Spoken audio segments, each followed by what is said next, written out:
In today's world, encounters with Jesus happen in many ways. A whisper in the midst of chaos, a passage from Scripture that feels like it was written just for you, or an unexpected act of kindness that opens your heart. Maybe you've been chasing wealth, relationships, or recognition, only to find they leave you empty. Like Zacchaeus, like the Samaritan woman, like Paul, Jesus is calling your name, ready to change your story. Meeting Jesus doesn't mean life becomes perfect, but it does mean life gains purpose. It's in that encounter that we begin to see ourselves as God sees us, loved, redeemed, and full of potential. If you haven't had that moment yet, know that Jesus is ready to meet you wherever you are, just as he did with so many others. And if you've already experienced him, perhaps this is the time to rediscover the power of that encounter and let it transform you anew. When we meet Jesus, we don't just encounter a man, we encounter the love of God himself. It's an invitation to a life of meaning, peace, and eternal significance.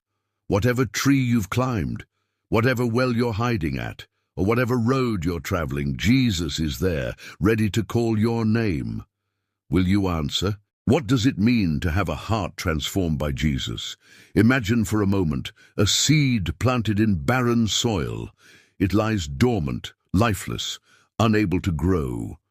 Then, miraculously, fresh rain falls, nourishing the ground, and sunlight bursts through the clouds. The seed begins to sprout, its transformation undeniable. This is what Jesus does in our hearts. He takes what is barren and lifeless and fills it with new life, new purpose, and new desires. In the Bible, the concept of heart transformation is foundational. Ezekiel 36:26 paints a vivid picture. I will give you a new heart and put a new spirit in you.